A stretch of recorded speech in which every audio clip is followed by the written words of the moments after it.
Welcome back to the channel, Greasy Gamers. Today, we're exploring the extraordinary journey of Jean-Baptiste Jules Bernadotte, a man who rose from humble beginnings in revolutionary France to become a Marshal of the Empire and ultimately the King of Sweden and Norway.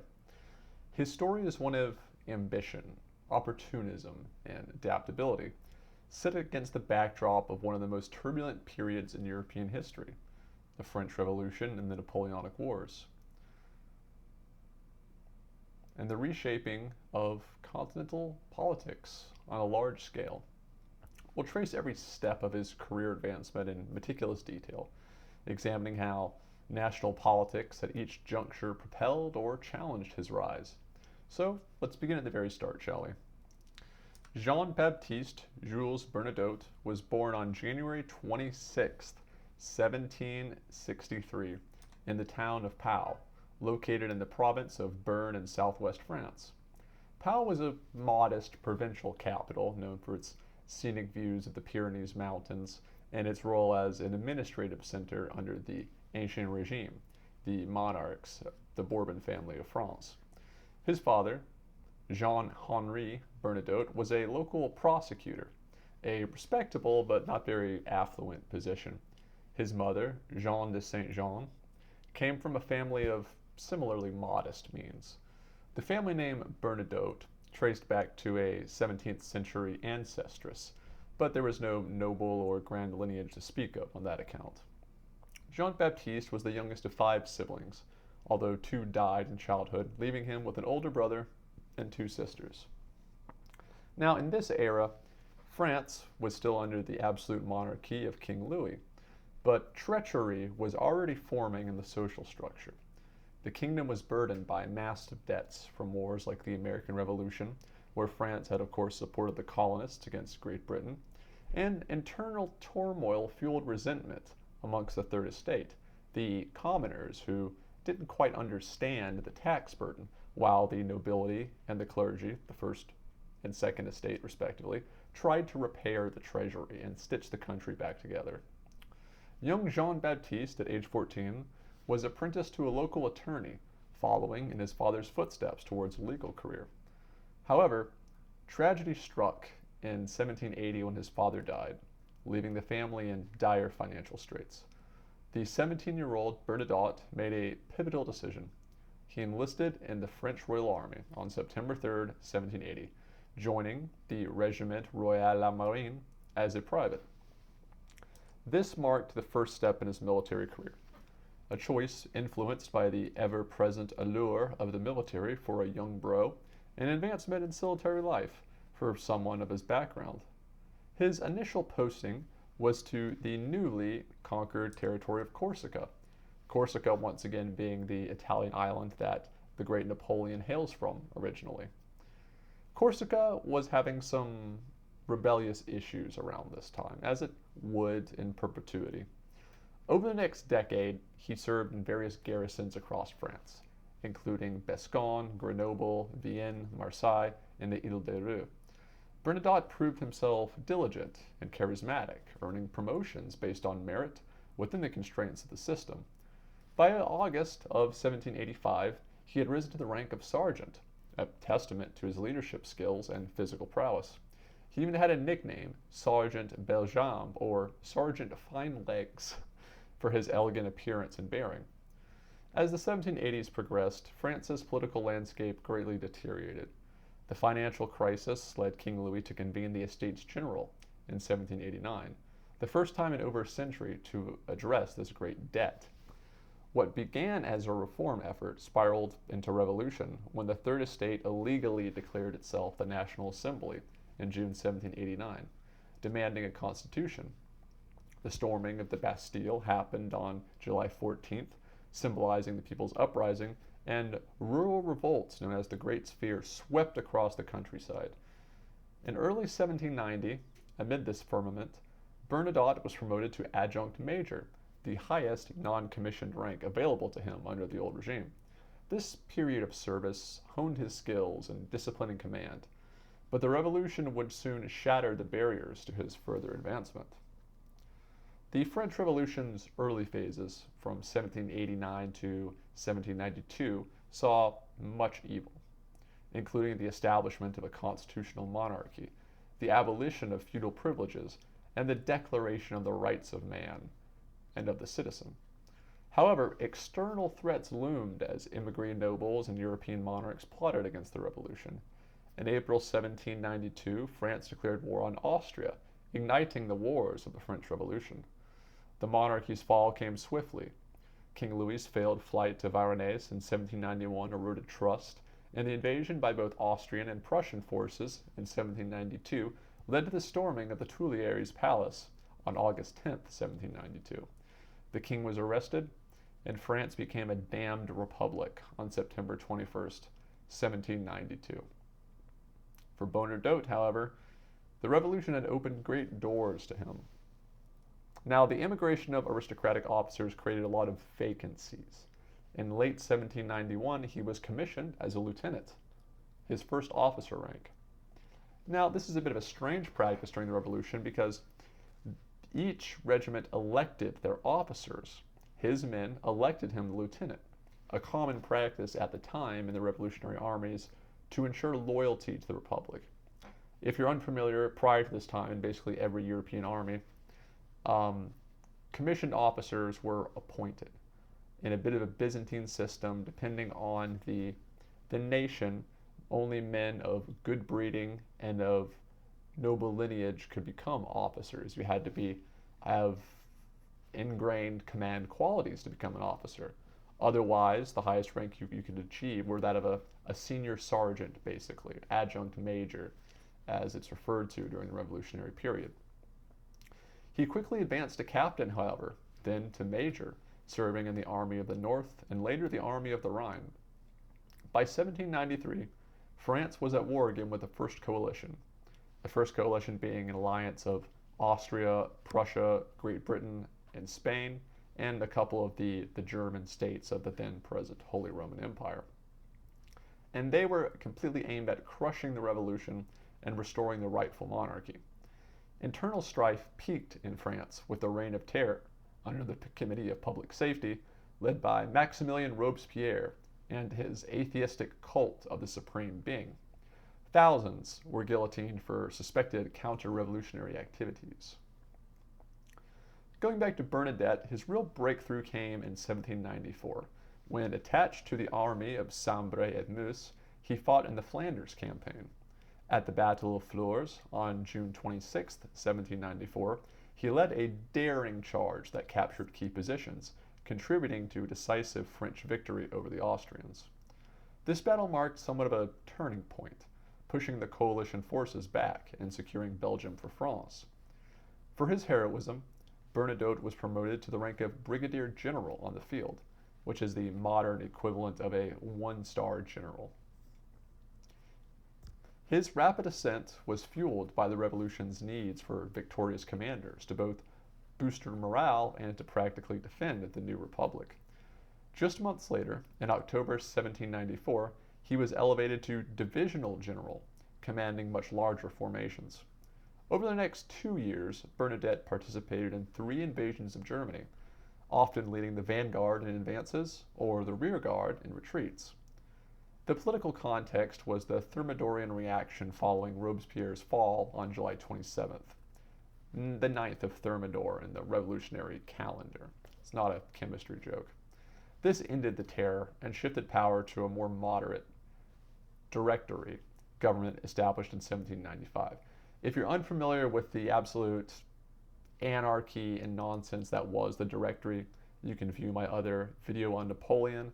But basically, it was a committee of guys that would constantly countermand and contradict each other and get really nothing done, and their ineptitude set the stage for Napoleon to seize power and implement himself as first consul.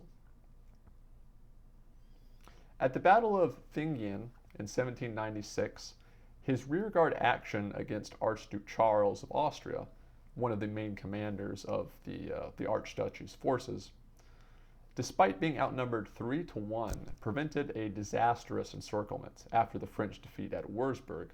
His Gascon flair inspiring troops with his bold assaults, earned him a reputation as a reliable leader. In early 1797, the Directory ordered Bernadotte to lead 20,000 reinforcements across the Alps in midwinter to bolster then General Napoleon Bonaparte's Army of Italy. This grueling march showcased his logistical skills and endurance.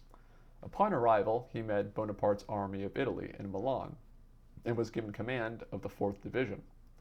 In the campaign against Austria, Bernadotte excelled at the crossing of the Tagliamento River on March 19, 1797, where his forces absolutely routed Austrian defenses and captured the Gardisca fortress on the same day.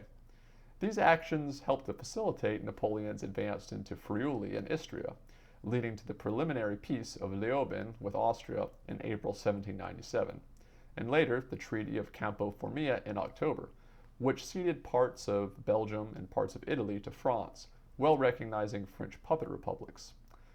This wouldn't last long, however. After Napoleon's victory over the Directory in the 18th of Fructidor, the revolutionary calendar, of course, being September 4th, as we would know it today, which purged moderates to preserve the Republic, Bernadotte sent an address to the Directory that diverged somewhat from Bonaparte's directives, straining their relationship. The relationship between Bernadotte and Napoleon is a bit of a mixed bag. On the surface, they got along well, but they fundamentally really differed in their ideology. Bernadotte, in kind of an ironic way, quick aside here, so Bernadotte is a bit older than Napoleon, right? Bernadotte had an active role in the revolution. He was a soldier when all the crazy nonsense was going on. Napoleon really came in at the end of the revolution, kind of everything having been settled, right? Napoleon obviously starts as a fierce Republican, but later becomes practical and becomes a monarchist, as he sees that's the only way to true order in France.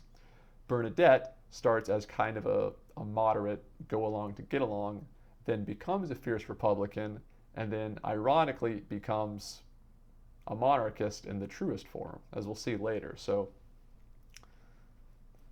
anyway, back to the Directory. And politically, Bernadotte's letter reflected the Directory's fear of military strongmen like Napoleon, who was amassing power through victories. Back in France, Director Paul Barras, who was suspicious of Napoleon's ambitions, tried to appoint Bernadotte commander-in-chief of the Army of Italy. This is the army that Napoleon led in 1797 to counterbalance him. French Foreign Minister Charles Maurice de Talleyrand, who was a character in of himself, very interesting guy, lobbied for Bernadotte's appointment instead as an ambassador to Vienna. Talleyrand was in league with Napoleon, and he knew that Bernadotte being in charge would pose a threat, so he kind of sidestepped the Directory and kind of got Bernadotte out of the way in Austria for a little while. This diplomatic step was a sideways move, right? Influenced by the Directory's need for skilled negotiators amid fragile peace with Austria. But Bernadotte's tenure was short-lived. After he hoisted the French tricolor over the embassy, the Austrians revolted. This provoked a huge riot, and he later resigned in April of 1798 after refusing Austria's apologies. This incident really highlighted the lingering revolutionary zeal against monarchies and, at that time, Bernadotte's Republican fervor. On August of 1798, Bernadotte married Désirée Clary, the sister of Julie Clary, who was then the wife of Napoleon's older brother, Joseph Bonaparte, the later King of Spain. This union, which was arranged through family connections, Désirée de Clary actually had once been engaged to Napoleon, tying him through blood to the Bonaparte clan. There's actually a really old movie with Marlon Brando called Désirée about all of this. I highly recommend it.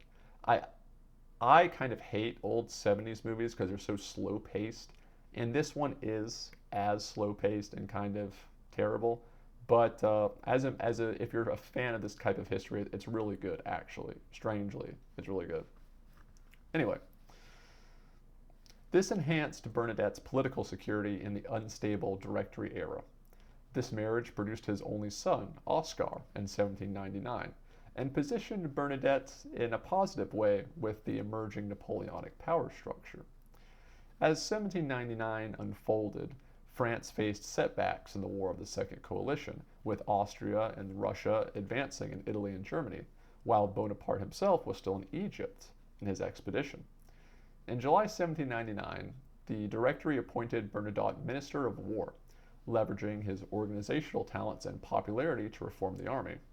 He served from July 2nd to September 14th of 1799, implementing efficient supply systems and boosting recruitment, but his Jacobin sympathies and independence alarmed the directors. The Jacobins were, of course, the original party of Robespierre, the most fierce Republicans in that sense. They actually kind of tricked him into resigning by prematurely announcing this. This brief ministerial role was shaped by the Directory's true desperation amid military defeats and internal coups, like the coup of the 13th Prairier, June 18th, which ousted the moderates. As you can kind of see a theme here, the Directory routinely purges moderates, Jacobins, monarchists, pretty much everybody, because the Directory themselves don't really have an ideology. They're just ramshackled together trying to carry on the French government, but they don't really have a plan for it. They don't have a future in mind. They aren't a visionary like Napoleon or a true practical man like Bernadotte. They're going nowhere, and everybody at this time can kind of see what's going on. Bernadotte remained neutral during Napoleon's coup of the 18th Brumaire, which overthrew the Directory and established the consulate, with Napoleon as first consul, the veritable dictator for life in the Roman sense. Though he declined to participate directly, Napoleon honored him as a man of obstacles, appointing him as a counselor of state in February of 1800. This advisory role marked his entry into high government, reflecting the consulate's consolidation of power through merit and loyalty. From April 1800 to August 1801, Bernadotte commanded the Army of the West, which was tasked with pacifying the Vendée region, where Catholic royalists were rebelling against the Republic. The revolt in the Vendée never really got settled. It started during the first sparks of the revolution and continued on well through Napoleon's reign until the Bourbons were eventually restored. It was a constant problem for everybody that tried to wrangle France at this time. Napoleon's victory at Marengo in June 1800 led to the Treaty of Luneville in 1801. Bernadotte was able to restore order through a mix of force and amnesty. Politically, this assignment kept him away from Paris as Napoleon's centralized authority, but it also helped to demonstrate his administrative prowess. Napoleon stationed him near the capital with 40,000 troops during the Italian campaign, viewing him as a potential safeguard for the region. In 1801, as the Peace of Amiens temporarily halted the wars, Napoleon offered Bernadotte the governorship of Louisiana, as it was just reacquired from Spain, and ambassadorship to the United States. Bernadotte accepted, but demanded more resources. When the Louisiana purchase to the U.S. was announced in 1803, this role was effectively diminished, and he resigned. This refusal irked Napoleon, highlighting tensions in the increasingly autocratic consulate. The proclamation of the First French Empire in May 1804, amid plots like the Cadoudal affair and fears of Bourbon restoration, led Napoleon to create his famous 18 Marshals of the Empire. Bernadotte was named one on May 19, 1804, recognizing his seniority and his familial ties. This pinnacle military rank came as Europe started gearing up for the War of the Third Coalition, once again facing Britain, Austria, and Russia, all allying against the French First Empire. From June 1804 to September 1805, Bernadotte occupied Hanover as its military governor, administering it with moderation and a lot of efficiency. He boosted the economy and supported institutions like the Göttingen University. His independence shone in this matter, but it bred a lot of resentment from Napoleon's entourage, his toadies and bootlickers that could not think for themselves looking at this man, Marshal Bernadotte, who did actually quite well when left to his own devices, something they could never really do. In the 1805 Ulm campaign, commanding the First Corps in the Grand Army's left wing, which was about 65,000 men, including the Bavarians and the Confederacy of the Rhine, Bernadotte assured Bavaria's elector French alliance, defeating the Austrians at Munich on October 12th, capturing thousands, and occupying Salzburg on October 30th. At the Battle of Austerlitz on December 2nd, 1805, he held the center, repelling Allied attacks and contributing to the decisive victory that shattered the Third Coalition, leading to the Treaty of Pressburg. As a reward, on June 5, 1806, Napoleon made him first sovereign prince of Pontecorvo, which was a small Italian principality, elevating his status amid the empire's reorganization of Europe into satellite states. The War of the Fourth Coalition erupted once again in 1806, against Prussia, first of all. Bernadotte's First Corps was criticized for not aiding Devout, another Marshal, at Ostend on October 14, 1806. Adhering to ambiguous orders, instead, he positioned at Apoldo, aiding the Russian retreat. To redeem himself, he crushed Prussian reserves at Halle on October 17th, pursued Field Marshal Blucher to Lubeck, and stormed the city and forced his surrender at Ratekau on November 7th. His courteous treatment of the Swedish prisoners here sowed seeds for future Swedish favor. They respected him a lot for both his power in battle and his genteel treatment of POWs. In 1807, commanding the left wing in Poland, he defeated the Russians at Mukron on January 25th, drawing them towards Napoleon but missing Elieu due to a lost dispatch. Wounded at Spandau in June, he missed the siege of Friedland.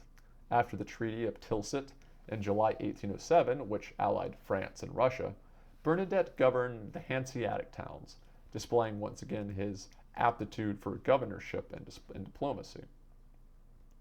Plans for a Swedish expedition failed, but as governor of Denmark in 1808, he maintained discipline, earning the Danish Order of the Elephant from the Danish themselves. During the 1808 Peninsular War, which was the war in Spain and Portugal, he declined the Spanish throne, which instead went to Joseph Bonaparte. Now, this is important to add because there's a bit of a trend here. Every time Napoleon tries to get Bernadotte either a large favor or a foreign positioning or a governorship, he kind of declines. He demurs away from those appointments which are incendiary, right? Being the governor of Louisiana territory all the way in America, when it's pretty clear to everybody that France can't hold on to it. It's kind of a doomed office, right? The same thing with the Spanish throne, which Napoleon first offered to Bernadotte. That was also kind of a doomed endeavor because the Spanish royal family was still around. You had partisans everywhere in the mountains, and Portugal was allied with Great Britain. So it was a very tough position to hold and pretty much a doomed one. So it went to Napoleon's brother Joseph instead, which of course was Bernadotte's brother-in-law, which is kind of funny. In the 1809 War of the Fifth Coalition against Austria, he commanded the 10th Corps, which were mostly Saxons. Illness and conflicts led to pleas for relief, but at Wagram on July 5th through July 6th, his corps held the center before retreating, leading to his resignation after praising Saxons contrary to Napoleon's bulletin, once again kind of playing by his own rules. During the British Walcheren expedition in July 1809, Bernadotte defended Antwerp, reorganizing its forces into the Army of Antwerp and deterring further invasion. By 1810, Sweden faced a succession crisis. After losing Finland to Russia in 1809 and deposing its king, the childless King Charles of Sweden needed an heir. Crown Prince Charles had died in May 1812, and influential member of the Swedish Parliament, Baron Karl Otto Morner, advocated for Bernadotte, one of the distinguished marshals of Napoleon. citing his reputation and the good treatment of the Swedish prisoners he had taken in the Fifth Coalition. So, on August 21st, 1810, the Reichstag elected him the Crown Prince. Napoleon, after some consideration, released him from his duties, and Bernadotte arrived in Sweden on November 2nd, adopting the name Charles John and converting to the native Lutheranism. As regent, he reformed Sweden's economy amidst post-war debt and shifted from a pro-French policy in allying with Russia and Britain, actually joining the Sixth Coalition against France and Napoleon, really integrating in record time. In 1813, commanding the Army of the North, he co-authored the Strasbourg Plan, winning at Grossenburg and Dennowitz, and then at Leipzig, where his troops delivered the final blow. In 1814, he invaded Denmark, securing the Treaty of Kiel, which ceded Norway to Sweden. After a brief war, Norway accepted this union with autonomy. This is interesting for a number of reasons. For a very long time in Europe, Denmark controlled both Sweden and Norway, held them as junior partners in an alliance under the crown. But now, Sweden had become ascendant, where now, after Bernadotte's leadership, he has basically annexed Denmark and made Norway into a junior partner, kind of flipping the scales. The old King Charles of Sweden died on February 5th, 1818, with Bernadotte becoming King Charles the 16th, John of Sweden, and Charles III, John of Norway. His reign emphasized peace, neutrality, economic growth, and conservatism. He later died on March 8, 1844. Bernadotte was a very interesting guy. He started as, you can consider him lower middle class in France, and rose to become the king of Sweden, Norway, and Denmark. He was a moderate Republican that became a monarchist. He turned against Napoleon and turned against the French crown and the French Republic. And Napoleon had a bit of a habit of making his marshals kings and princes. You can think of Murat, who he made the king of Naples, his brother, who he made king of Spain. His sisters were various princesses of Germany and Italy. There were a lot of them, right? Bernadotte was the only one to hold on to his crown after Napoleon's defeat. The only one. In fact, the current Swedish royal family are descended from Bernadotte. They're of his lineage. So,